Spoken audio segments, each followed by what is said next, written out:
The first question. You talked yesterday of children asserting their egos and rebelling against their parents, of being able to say no, and thus creating a spine, an individuality, a freedom. Do we now come to you and say yes, so that we can drop that ego? By doing so, what will happen to our individuality, freedom and spine? The ego is like a ladder. You have to use it, but you cannot make your house on it. Or the ego is like a boat. You can use it to go to the other shore, but then you need not carry it over your head for your whole life. It has something essential to do, but it should not become a burden forever. When its purpose is fulfilled, it has to be dropped. Just as a child needs to say no, the mature person one day needs to say yes. If the child cannot say no to the parents, to the authorities, to the teachers, if the child is unable to disobey, he will not attain to any individuality. He will not have any form, shape. He will be just part of the mob mind, the crowd. He will be impotent. He will not be able to stand on his own. He will not have any self-respect. He will remain hodgepodge, an ugly mess. He will be not really born. He will remain in a psychological womb for his whole life, ungrown up. He has to learn how to disobey. And the wise parents will help him to disobey in such a way that disobeying does not distort him. They will give him opportunities to disobey. They will give him opportunities to say no. That's exactly the meaning of the biblical parable. God said to Adam, "Don't eat the fruit of this tree, the tree of knowledge.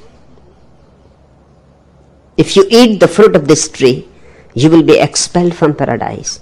It is a great temptation. It is giving opportunity to Adam to disobey.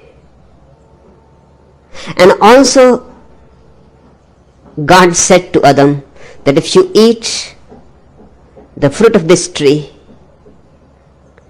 you will become immortal. Right now you are immortal. Secondly, if you eat the fruit of this tree, you will become like gods, all-knowing.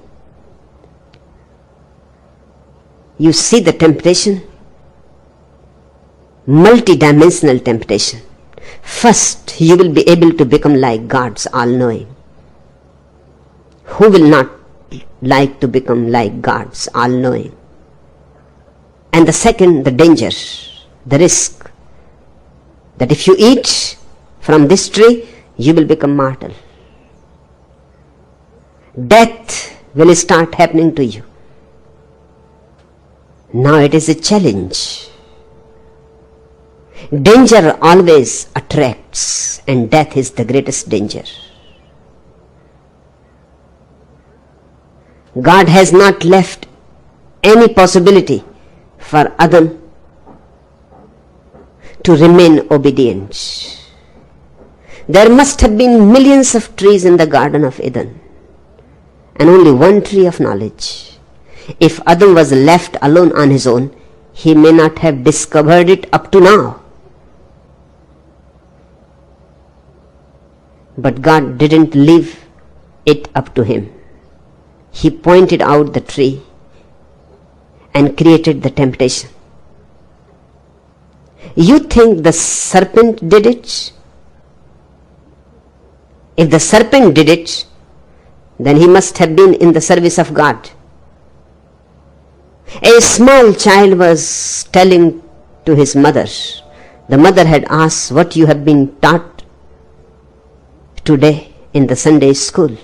He said, we have been told the biblical story of Adam and Eve and their expulsion. Adam and Eve were told not to eat the fruit of the tree of knowledge. Then the servant of God came and tempted them. The mother says, servant? You must have misunderstood. It is not servant, it is serpent. But my feeling is the child is right. The serpent must have been in the service of God. Must have been in the secret police department of God, FBI, or something like that. And the serpent has always represented in all civilizations wisdom. Jesus says, be wise like serpents and innocent like doves. Wise like serpents. God must have used the most wise animal to convey the message, the temptation to Adam and Eve. The message was given to Eve, not to Adam. Since then it has been always so. The salesman comes to the wife, not to the husband. The moment the husband leaves for the office, the salesman comes and knocks on the door. Because the woman can be tempted more easily. The husband will argue,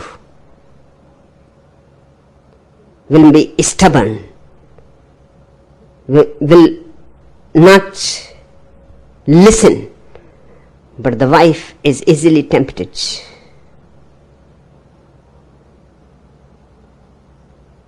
One advertising company was asked by a big manufacturer of television sets that find out some new way to tempt people to purchase our products. The advertising company suggested you send letters on all the addresses given in the telephone directory. Letters should be on the husband's names, but on top of the letters there should be a note in red letters, personal, private, not to be read by anybody else. Then the wives are bound to read it. Then you cannot miss. And once they read it, once they are impressed, all husbands are henpecked. Universally so, categorically so. To be a husband and to be henpecked are synonymous. And I cannot do anything about it. It has been so since Adam. That is the way things are. Once Eve was convinced, tempted, Adam follows suit. If parents are really wise, they will create opportunities for the children to say no, and beautiful opportunities. Right now, unknowingly, they give ugly opportunities. For example, you say to the child, don't smoke cigarettes. This is an ugly opportunity, because the child will smoke. You have tempted the child to smoke cigarettes. You should have told him something better. Don't go out in the sun. Don't climb the tree.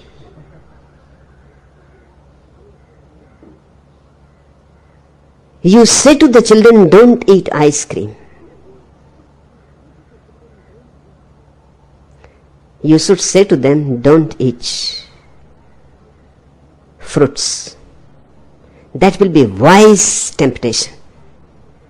Eat as much ice cream as you want, but don't eat fruits. Give them such a temptation that leads them to say no to you, but does not harm their life. Otherwise, they will remain their whole life deformed. Two old men, one was 70, the other was 80, were talking. They were talking about the most embarrassing moment in their life. The 70-year-old man said, I have never told it to anybody, but you are my bosom friend, and I know you will keep it a secret. The most embarrassing moment in my life was when I was caught looking through the keyhole of the bathroom when a young woman was taking a bath. The other said, forget all about it. Each child does it.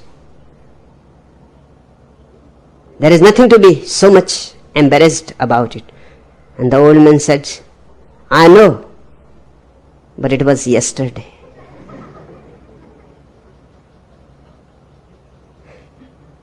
Once wrong habits are formed, they continue. They remain like hangovers, and they become more and more ingrained, more and more deep they go into your unconscious. I am perfectly in favor of creating an ego in the child, because without an ego, the child will remain a part of the parents. He will never be an individual on his own. But the no and the no saying creates only a superficial individuality. Because no is negative, it cannot create real individuality. The superficial individuality is called personality. The ego gives you a personality. But it is good than having nothing at all. At least it gives you a sense of your being. It defines you. But don't remain in it forever. It is a passing phase, a stepping stone. From the personality you have to reach to individuality. From the superficial individuality you have to attain to a core individuality. That is possible only by saying yes. But yes is significant only when you have become able to say no. If you say yes from the very beginning, your yes carries no meaning at all. It is meaningless. If you are capable of saying no, then your yes has meaning. As much meaning as your no is strong. Hence the society teaches you a false superficial personality. But when you come to a Buddha, to a Jesus, to a Krishna, to a Mahavira, to a master, to a real master, he will teach you how to say yes. He will take away your no. He will take away your personality. The personality is like a cell of the egg. The ego is the cell of the egg. It protects the life within for a time being only. Beyond that, it will be destructive. The egg has to be broken one day so the bird can come out. No creates only a cell around you. It is good, it is needed, it is protective. But one day you have to come out of it. That's the function of religion. Hence religion is possible only in a civilized, cultured, sophisticated society. The more the society is educated, cultured, civilized, the higher religion is possible. The primitive people also have religion, but their religion is not yet religion. It is magic. It is ritual. Hence they have not produced Buddhas. They are good people, simple, beautiful, innocent. You can go in India. There are many tribes still, aboriginals, very beautiful people. I have been to them. I have lived with them. I have enjoyed their beauty and their innocence. But they have never created a Buddha in their whole history. At the most, they create magicians. Their religion consists only of ritual, formalities. It never attains to the heights of prayer and meditation. It never reaches to the heights of a Patanjali or a Laos or a Muhammad. They have not produced any Quran, Upanishad, Bible. They cannot. They are people who have not yet said no. They are people who have not yet disobeyed. They have not eaten the fruit of knowledge yet. They are simply ignorant. Eat the fruit of knowledge, become knowledgeable, and one day renounce your knowledge, then wisdom is born. Wisdom is not ignorance.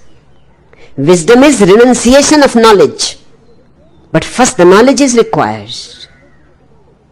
Before you can become a Christ, you will have to become a disobedient Adam and Eve. Otherwise Christ is not possible. Christ is the higher stage of Adam. Adam says no, creates a personality.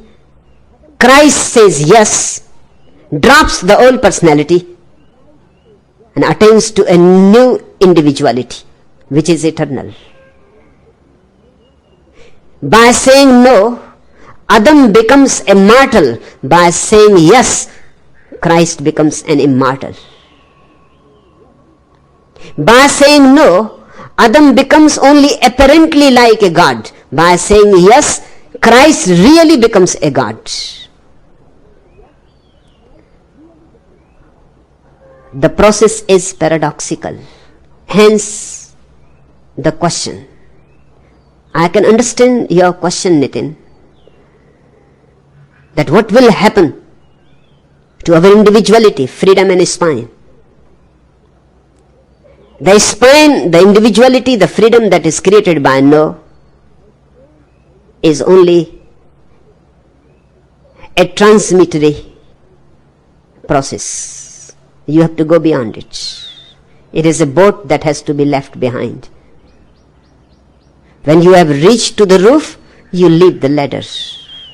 It is a bridge to be crossed.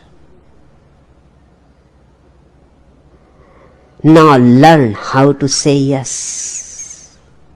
No, you know perfectly well. In fact, Nitin has come from Africa to be here with me forever, against his parents. This was your ultimate no.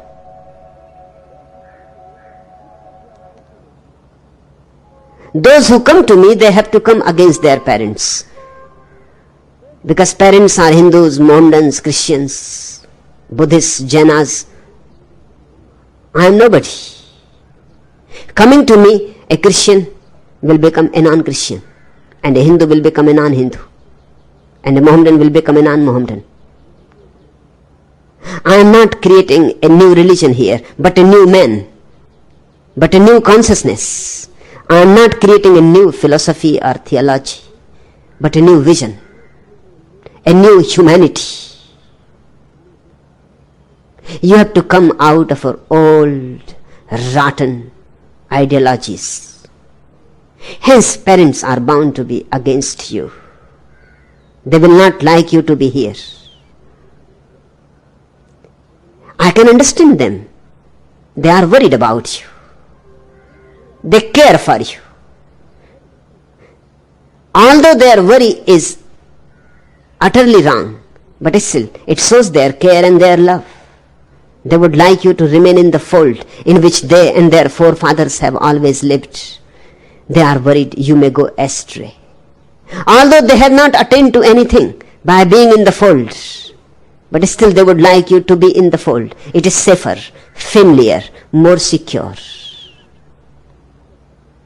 Nitin has come with his wife against the desires of his parents. That was the ultimate no.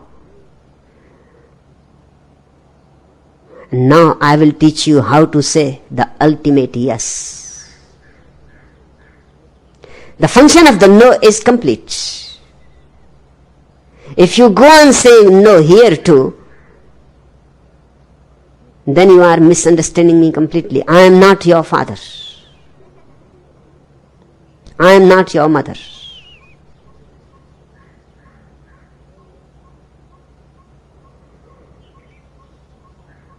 I have to take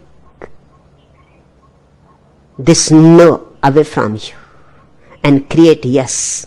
The work of the no is complete. Now you need a higher flight. Now you need a higher altitude of being. That is possible only through yes, because yes is positive. No gives you a negative kind of individuality. Yes gives you a positive individuality. A negative individuality is not real individuality, is only personality, a mask. But good in its own time. But remember always that every means has to be transcended one day or other. If you want to reach the goal, one day you will have to leave the way.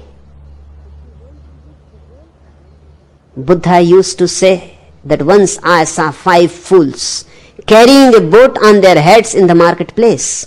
I asked them, what is the matter with you? Why are you carrying this boat? They said, this boat helped us to come from the other shore to this shore. This boat has helped our lives. If this boat was not available, on the other shore there were wild animals, and if we had to remain there even only for one night, we would be dead by now. We can never forget the great blessing that the boat has bestowed upon us. Out of sheer thankfulness, we will carry the boat forever on our heads. Buddha said, this is the way of the stupid people. They carry scriptures, they carry ideologies, they carry philosophies on their heads. Rather than becoming a help, the boat has become a hindrance. It would have been better if they had died on the other shore.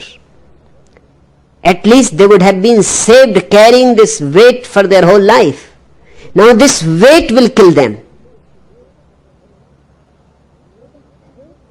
No is good, but nobody can live in the no. Nobody can make a home out of the no. No is suicidal. Use it, but go beyond it. Be alert and conscious that you don't become encased in the no saying. Attend to yes. Use no as a stepping stone. By being part of this commune, you have to learn how to say yes with totality. That is trust, that is surrender, that is faith. That's what will become a bridge, the final bridge between you and God. It will not destroy your freedom. It will simply make your freedom positive. There are three kinds of freedom. One is freedom from. That is a negative freedom. Freedom from the father, freedom from the mother, freedom from the church, freedom from the society. That is a negative kind of freedom. Freedom from. Good in the beginning. But that can't be the goal. Once you are free from your parents, what you are going to do? Once you are free from your society, then you will be at a loss. You will lose all meaning and significance. Because your whole life had meaning in saying no. Now whom to say no? A young man came to me. He wanted to marry a girl. He was a Brahmin, very high caste Brahmin, very respected in the city, and he wanted to marry a Parsi girl. The parents were obviously against it, absolutely against it. They had told him that if he marries that girl, they will disown him, and he was the only son. The more the parents became stubborn, the more the young man became determined to marry the girl. He had come to ask my advice. I said, only meditate for 3 days on one thing. Are you really interested in the girl, or you are simply interested in saying no to your parents? He said, why do you say this to me?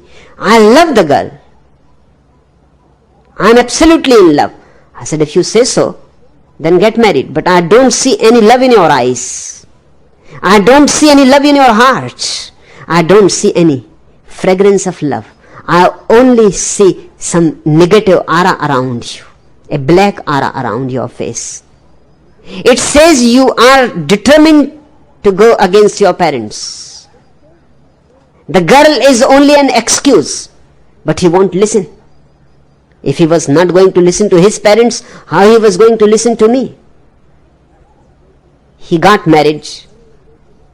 After 6 months he came to see me, crying and weeping. He falls into my feet and says, you were right. I don't love that woman. That love was false. You were right. Your diagnosis was right. Now that I have got married to her, and I have denied my parents' order, all love has disappeared. This is freedom from. This is not much of a freedom, but better than nothing. The second kind of freedom is freedom for.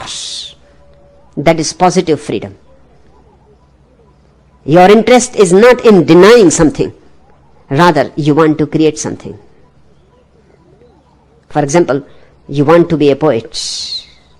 And just because you want to be a poet, you have to say no to your parents. But your basic orientation is that you want to be a poet, and your parents would like you better be a plumber. That is far more paying, far more economical, far more respectable too. Poet, people will think you are crazy. And how you are going to live, and how you are going to support your wife and your children. Poetry can't pay. But if you are for poetry, ready to risk all, this is a higher freedom, better than the first. It is positive freedom, freedom for. Even if you have to live a life of poverty, you will be happy. You will be cheerful. Even if you have to chop wood to remain a poet,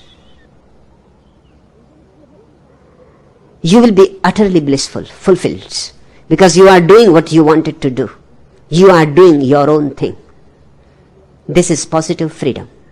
And then there is a third freedom, the highest. In the East we have called it moksha, the ultimate freedom, which goes beyond the negative and the positive both. First learn saying no, then learn saying yes, and then just forget both. Just be. The third freedom is freedom not against something, not for something, but just freedom. One is simply free. No question of going against, no question of going far. Freedom from is political. Hence all political revolutions fail when they succeed. If they don't succeed, they can go on hoping. But the moment they succeed, they fail. Because then they don't know what to do. That happened in French Revolution, that happened in Russian Revolution, that happens to every revolution. A political revolution is freedom from. Once the Tsar is gone, then you are at a loss what to do now. Your whole life was devoted against the Tsar. You know only one thing, how to fight the Tsar. Once the Tsar is gone, you are at a loss. Your whole skill is useless. You will find yourself very empty. Freedom for is artistic, creative, scientific, and just freedom is religious. Nitin, before I can teach you moksha, just freedom, neither far nor against, neti neti, neither this nor that, but pure freedom, just the fragrance of freedom. Before I can teach it to you, you will have to know the positive one, freedom for. Hence the commune. It is a creative commune. We are going to be creative in 1,001 ways. In every possible way, we are going to be creative, so that you can learn how to say yes to life. When the yes has destroyed your no, both can be thrown away. That is the ultimate in joy, in freedom, in realization.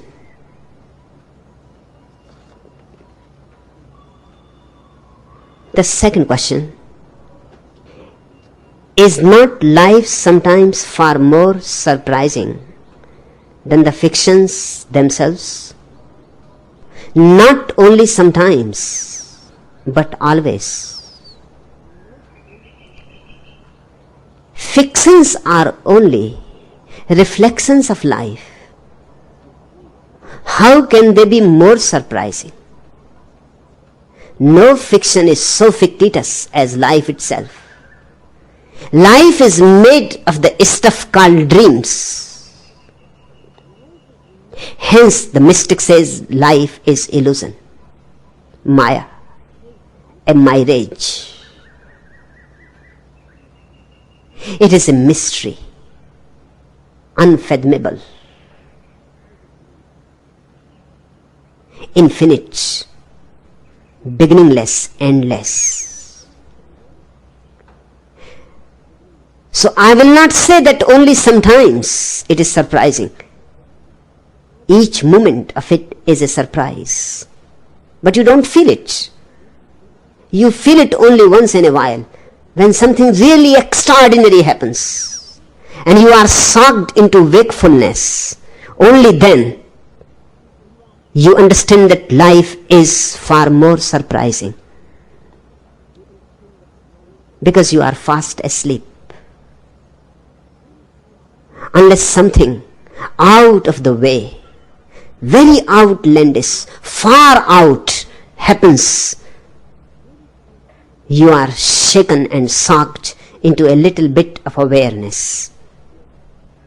And then you see what a miracle life is, how much surprise it contains. But to the Buddhas, each moment of it is a surprise, because it is each moment new, renewing itself. Everything is extraordinary if you are alert, if you are sensitive enough, if you are open enough. Then the whole life, from the mundane to the sacred, from the lowest to the highest. The whole life is such a mystery that you are always in for a surprise. It depends on your sensitivity. It depends on your awareness. It depends how much you are conscious. A Zen master was asked, "What do you used to do before you became enlightened?" He said, "I used to chop wood and carry water from the well for my master's house." The inquirer asked, "And now that you have become enlightened, what you do?" He said, "I chop wood and carry water." The inquirer was obviously puzzled. Then what is the difference? You used to chop wood and carry water, you still chop wood and still carry water, then what is the difference? The master laughed. He said, "The difference is infinite. Before I simply used to chop wood, not knowing the beauties that surrounded me. Now, chopping wood is not the same because I am not the same. My eyes are not the same. My heart beats in a different rhythm. My heart beats with the heart of the whole. There is a synchronicity. There is harmony. Carrying water from the well, from the outside is the same. But my interior has become totally different. I am a new man. I am born again. Now I can see in depth. I can see into the very core of things. And each pebble has become a diamond, and each song of a bird is nothing but a call from God. And whenever a flower blooms, God blooms for me. Looking into people's eyes, I am looking into God's eyes. Yes, on the surface I go on carrying the same activity. But because I am not the same, the world is not the same.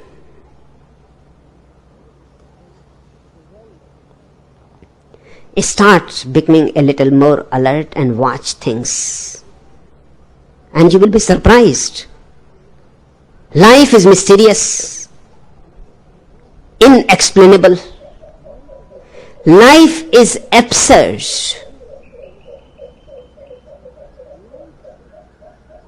You cannot prove anything for or against. Tertullian says, "I believe in God because God is absurd." Credo qua absurdum.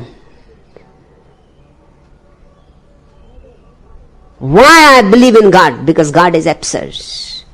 No logic can prove, no logic can disprove.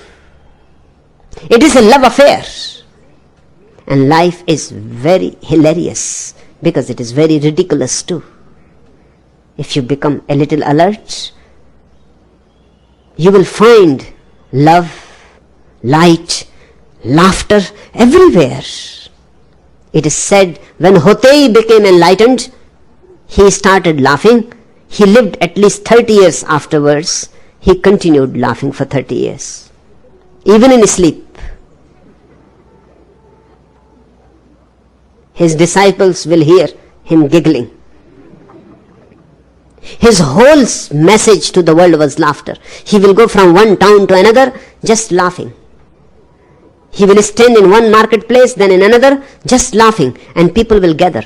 His laughter had something of the beyond, a Buddha's laughter. He is known in Japan as the laughing Buddha. His laughter was so contagious that whosoever will hear it will start laughing. Soon the whole marketplace will be laughing. Crowds will gather and laugh, and they will ask him, "Just give us few instructions." He will say, "Nothing more. This is enough. If you can laugh, If you can laugh totally, it is meditation. Laughter was his device. It is said many people became enlightened through Hote's laughter. That was his only meditation, to laugh and help people laugh. Just watch life and you will be surprised. A Scot, an Italian, and a Jewish man were dining together in an expensive restaurant. When the bill arrived, the Scotsman promptly declared that he would take it. Now this is impossible. The Scotsman promptly declared that he would take it. Can you believe it? Is it possible? It has never happened. It is not going to happen. But that day it happened. The next day, the newspapers carried the headline, Jewish ventriloquist sat in restaurant.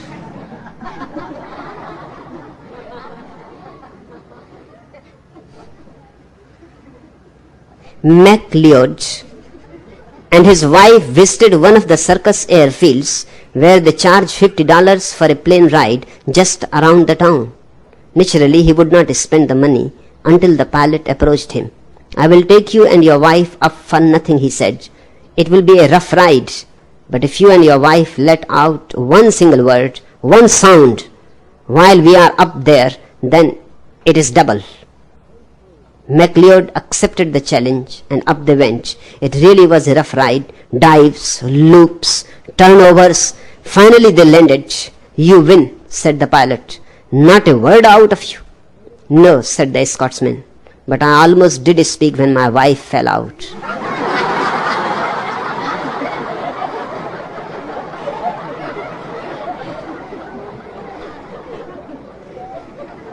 Just look at people. And each person is a fiction. And each person carries so many stories in his heart. Love people. Search in their souls. And you will not need to go to the movies. And you will not need to read the novels. Each person contains many novels and many movies.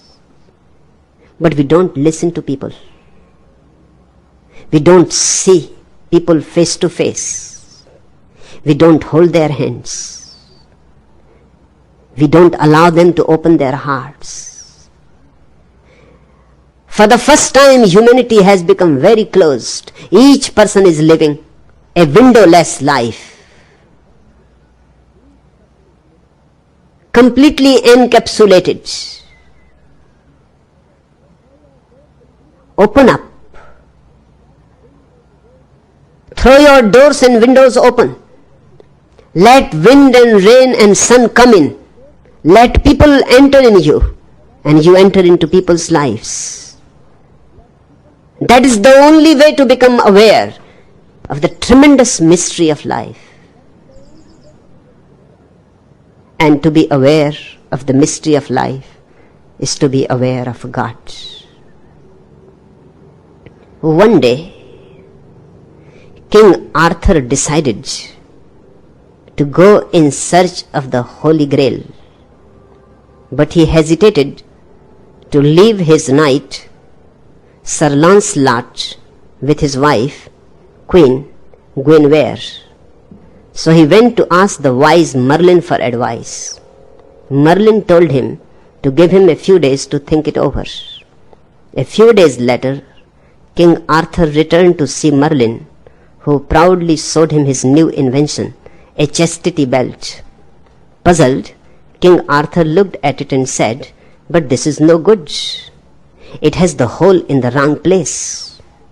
Merlin said, No, you just watch this." And he picked up a pencil and put it in the hole. The pencil snapped in half.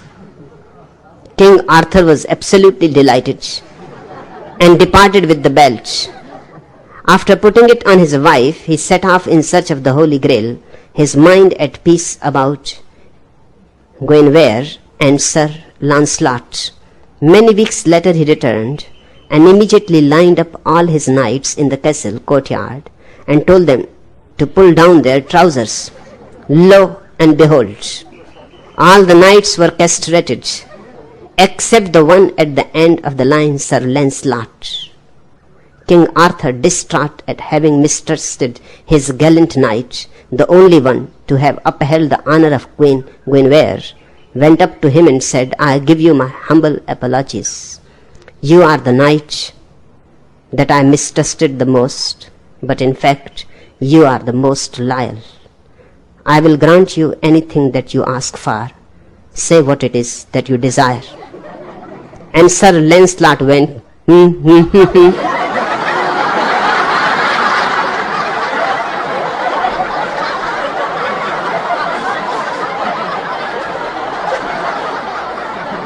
The third question.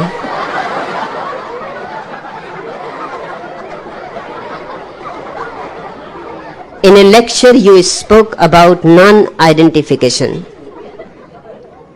One should become a witness. But in the West, many people are alienated. They cannot get involved. They are simply indifferent to everything. That's also my experience. Please, can you make clear the difference between non-identification and alienation? The difference is very clear-cut, but subtle and delicate. To be indifferent means to be dead. It does not mean that you are a witness. It simply means you are disconnected with life and all the sources that nourish you. You are only uprooted. That is alienation. Uproot a tree and it will start dying. Its greenness will be gone. Soon the foliage will wither away. Flowers will not come anymore. The spring will come and go, but the tree will know nothing of it. It has become alienated to existence. It is no more rooted in the earth. It is no more related to the sun. It has no more any bridge. It is surrounded by walls. All bridges are broken. That's what has happened to the modern man. He is an uprooted tree. He has forgotten how to relate with existence. He has forgotten how to whisper with the clouds and the trees and the mountains. He has completely forgotten the language of silence, because it is the language of silence that becomes a bridge between you and the universe that surrounds you. The universe knows no other language. On the earth there are 3,000 languages. The existence knows no language except the language of silence.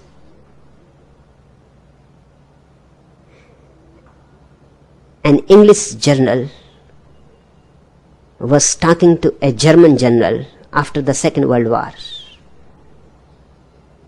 The German was very puzzled. He said, we had the most equipped army in the world, the best war technology, the greatest leader that history has ever known, the best of the generals, and such a devoted army. Why we could not win? It seems simply impossible that we have been defeated. It is unbelievable, although it has happened, but we cannot believe in it. The English general laughed and said, there is one thing you have forgotten. Before starting any battle, we used to pray to God. That is our secret of victory. The German said, But we also used to pray to God every morning. The English journal laughed and he said, we know that you used to pray. But you pray in German and we pray in English. And who told you that God knows German? Everybody thinks his language is the language of God. Hindus say Sanskrit is the holy language, divine language, Devavani. God understands only Sanskrit. And ask the mountains. Then God understands only the Arabic. Otherwise, why he should have revealed Quran in Arabic? And ask the Jews. Then God understands only Hebrew. God understands no language because God means this total existence. God understands only silence. And we have forgotten silence. Because we have forgotten silence, forgotten the art of meditation, we have become alienated. We have become small, dirty, muddy pools. And we don't know how to go and be one with the ocean.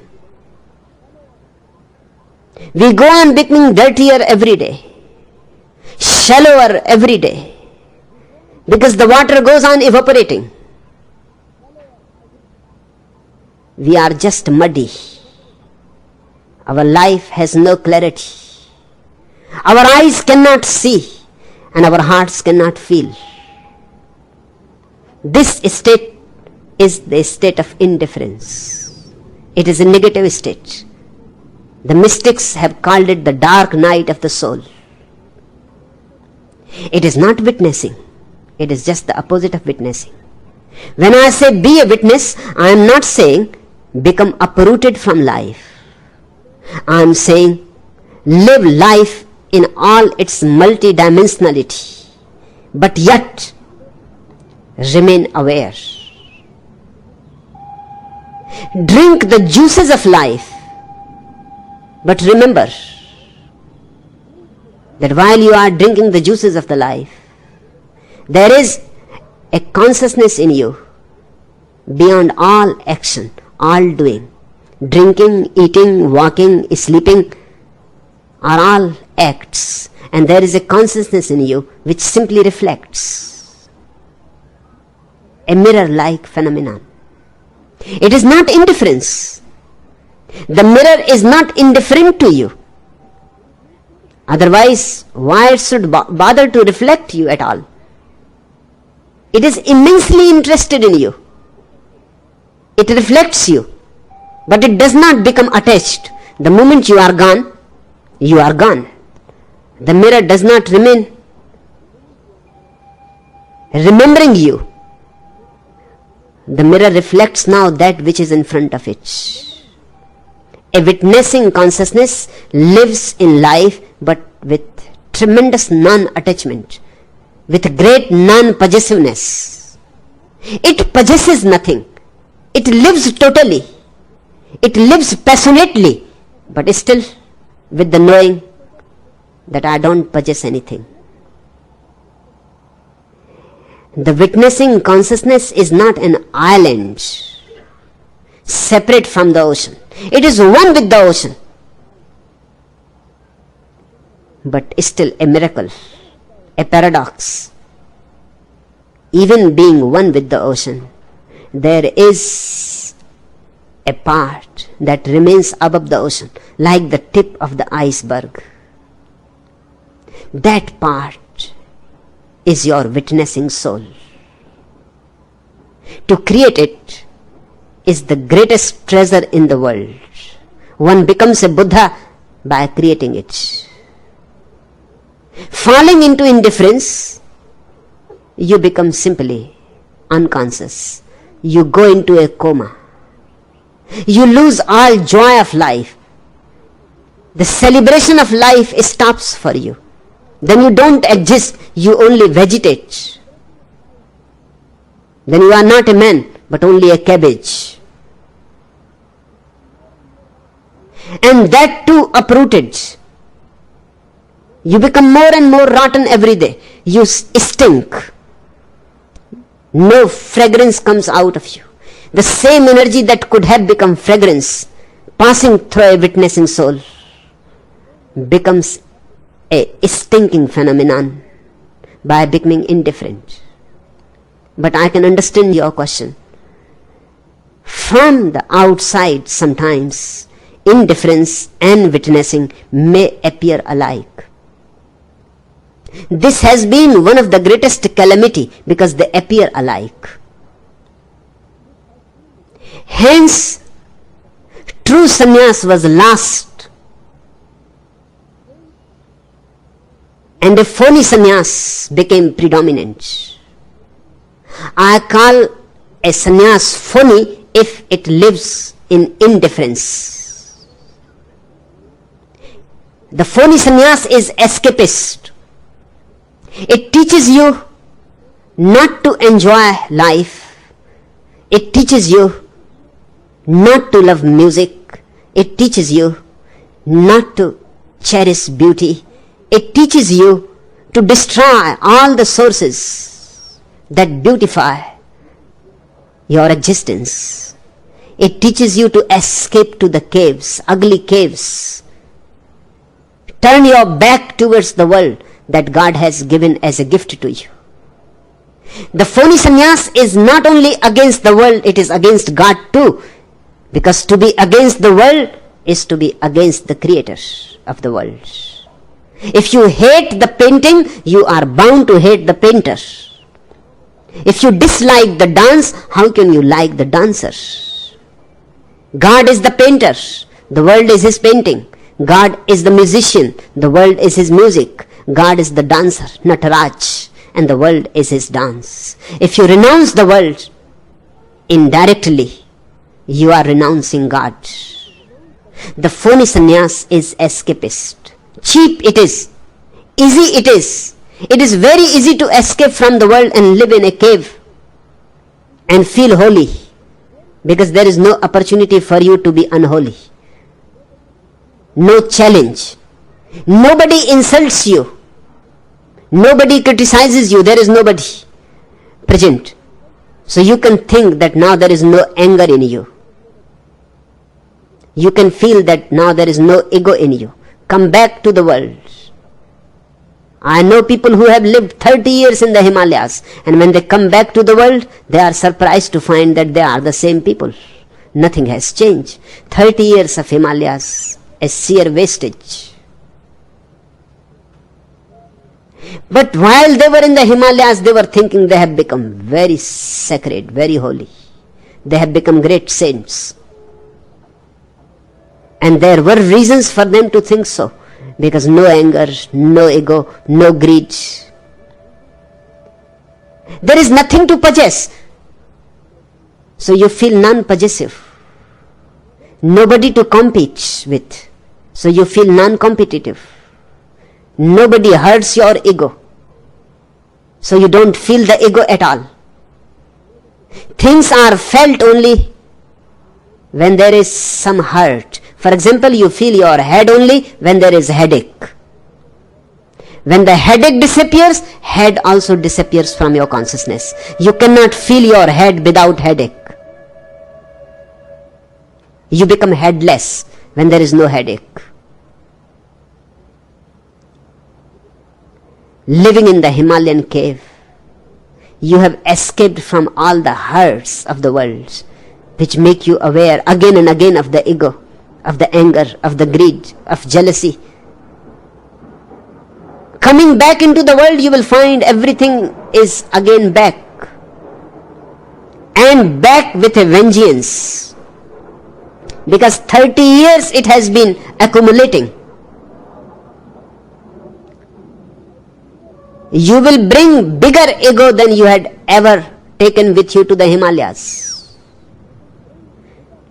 Sannyas that teaches indifference is phony.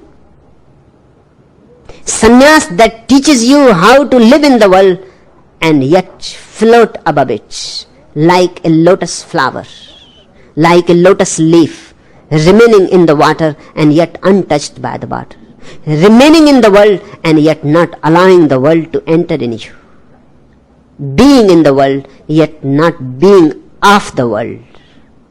That is true renunciation. That true renunciation comes through witnessing. It is not indifference. Indifference will make you alienated. Being alienated, you will feel meaningless, joyless, accidental. Feeling accidental, the desire to commit suicide will arise, is bound to arise. Why go on living a meaningless life? Why go on repeating the same rut, the same routine every day? If there is no meaning, why not end it all? Why not be finished with it all? Hence, many more people are committing suicide every day. Many people are going mad every day. The rate of suicide and madness is increasing. Psychoanalysis seems to be of no help. Psychoanalysts, in fact, commit more suicide, go more mad than any other profession.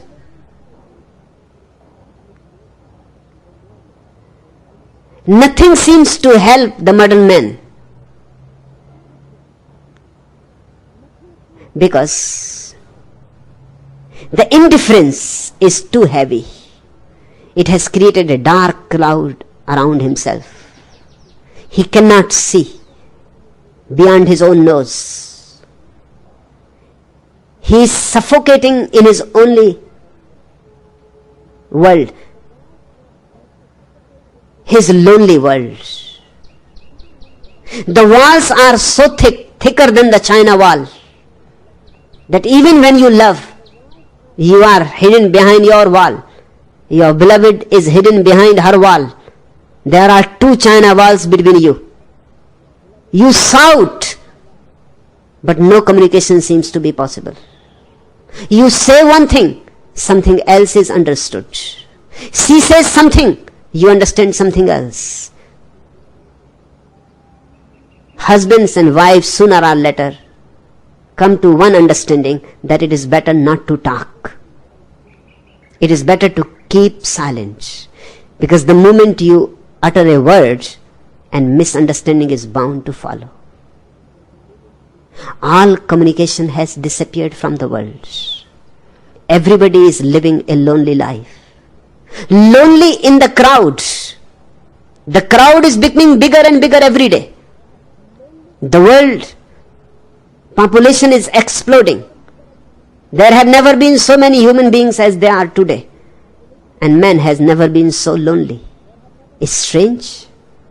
Why we are so lonely amidst such a crowd? Communication has failed.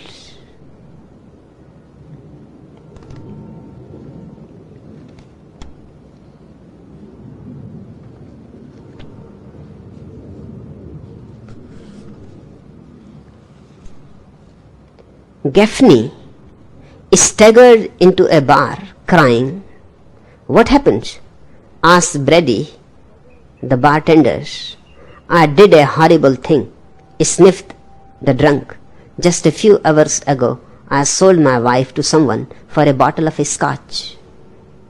"That's awful," said Brady. "Now she is gone and you want her back, right?" "Right," said Gaffney, still crying. "You are sorry you sold her because you realized too late that you love her, right?" "Ah, no," said the Irishman. "I want her back because I am thirsty again."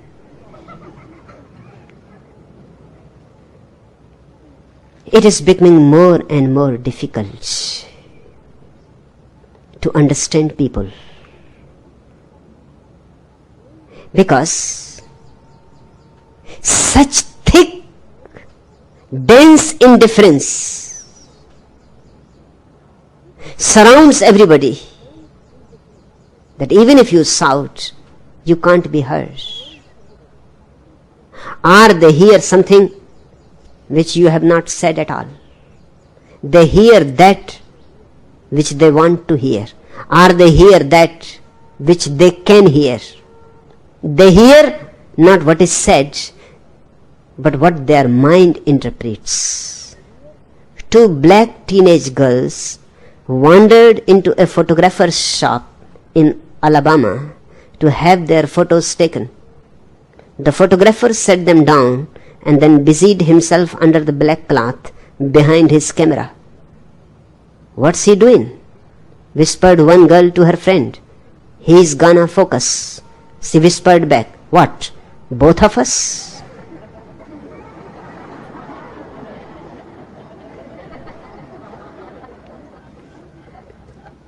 D'Angelo, the immigrant, had to travel by train from New York to Raleigh, North Carolina.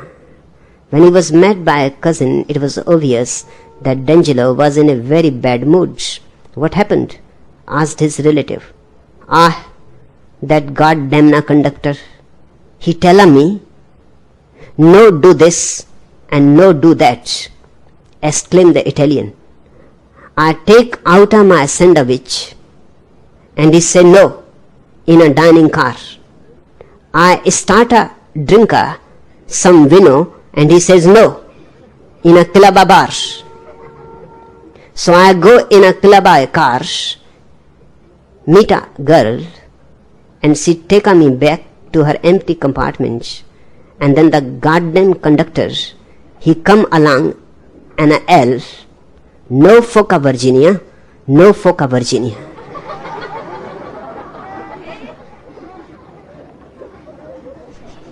You understand that which you can understand. Your mind is always there to interpret, and the interpretation is yours.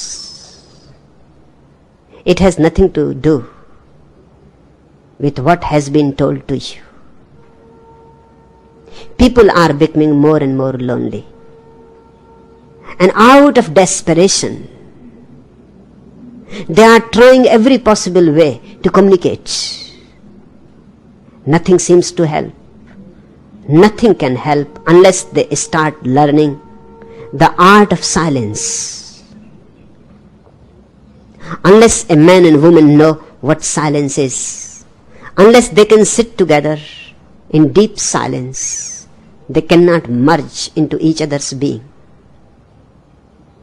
Their bodies may penetrate each other, but their souls will remain far apart. And when souls meet, there is communion, there is understanding. Indifference makes you dull, makes you mediocre, makes you unintelligent. If you are indifferent, your sword will lose all sharpness. That's how it happens to the monks in the monasteries. Look at their faces, in their eyes, and you can see that something is dead. They are like corpses walking, doing things robot-like, because those things have to be done. They are not really involved. They have become utterly incapable of getting involved into anything. This is a very sad situation. And if it continues, man has no future. If it continues, then the Third World War is bound to happen, so that we can commit a global suicide. So there is no need to commit suicide retail. We can commit wholesale. In one single moment, the whole earth can die. Hence, meditation has become something absolutely needed, the only hope for humanity to be saved, for the earth to still remain alive. Meditation simply means capacity to get involved yet remaining unattached. It looks paradoxical. All great truths are paradoxical. You have to experience the paradox. That is the only way to understand it. You can do a thing joyously and yet just being a witness that you are doing it, that you are not the doer. Try on small things and you will understand. Tomorrow when you go for a morning walk, enjoy the walk, the birds in the trees and the sun rays and the clouds and the wind. Enjoy and still remember that you are a mirror. You are reflecting the clouds and the trees and the birds and the people. This self-remembering, Buddha calls samasati, right mindfulness. Krishnamurti calls it choiceless awareness. Upanishads call it witnessing. Gurdjieff calls it self-remembering. But they all mean the same. But it does not mean that you have to become indifferent. If you become indifferent, you lose the opportunity to self-remember. Go on a morning walk and still remember that you are not it. You are not the walker, but the watcher. And slowly, slowly you will have the taste of it. It is a taste. It comes slowly. And it is the most delicate phenomenon in the world. You cannot get it in a hurry. Patience is needed. Eat, taste the food and still remember that you are the watcher.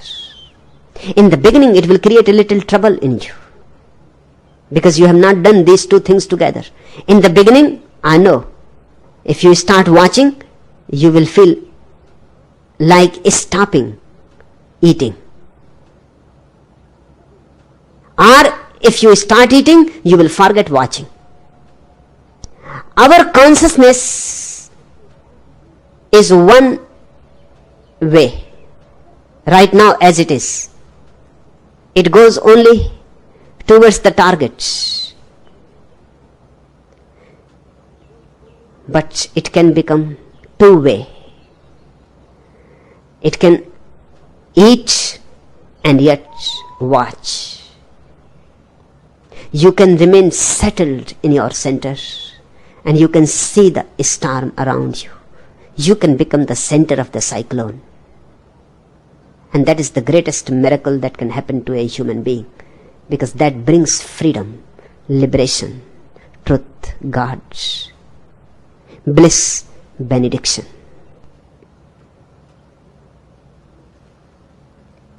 The last question. Can you also make mistakes? Not few, but many. Plenty. Because I don't take anything seriously. So many times my sannyasins write to me, Bhagwan, Subhuti wrote just few days before, when I said that Napoleon was obsessed with food, he wrote to me, is it Napoleon or Nero? Who cares, Subhuti?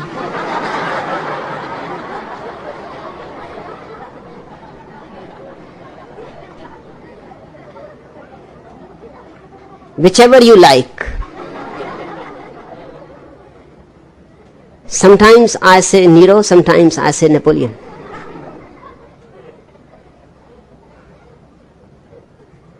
I am not a very learned man.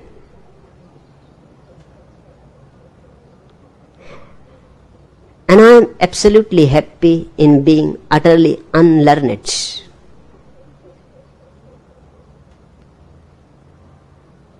The other day somebody has written that you said that the Gospels were written after a few centuries. This is not correct. But I have not told you that this is correct.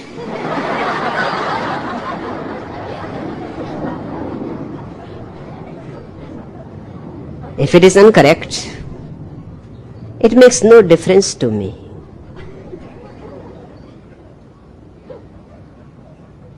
He has also written, must be a learned man. You have fallen in a wrong company. He has also written that you said that it was translated in Latin first. To me, Latin and Greek are all the same. I don't understand Latin, I don't understand Greek. So all that I meant was that it was translated into something that I don't understand.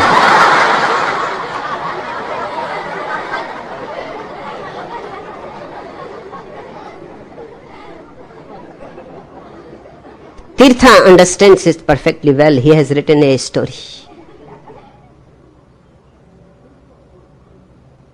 He has written to me, I was walking down MG Road one day when I saw a very strange sight.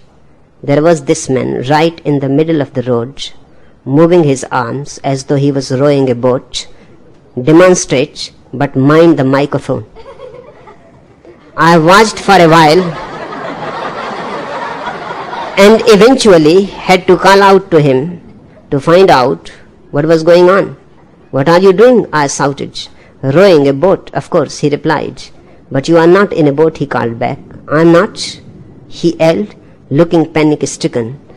And then he started swimming as hard as he could. Demonstrate, but mind the microphone. Now he knows that I can hit the microphone. And he is much more concerned about the microphone. I can commit mistakes aplenty.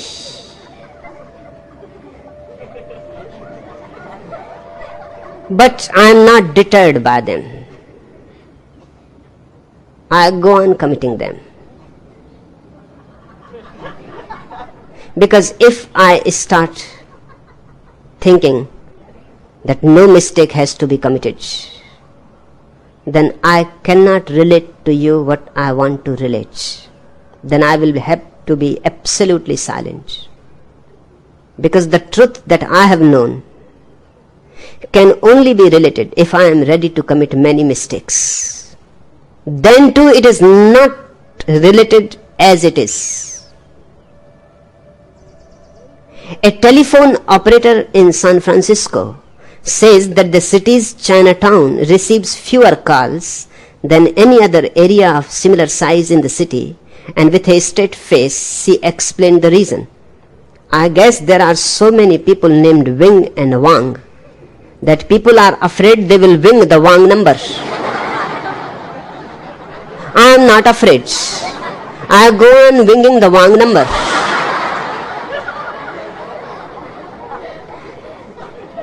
And not only that I can commit mistakes, the world is enough a proof that God also commits mistakes. Otherwise, do you think you had any chance of being here in the world?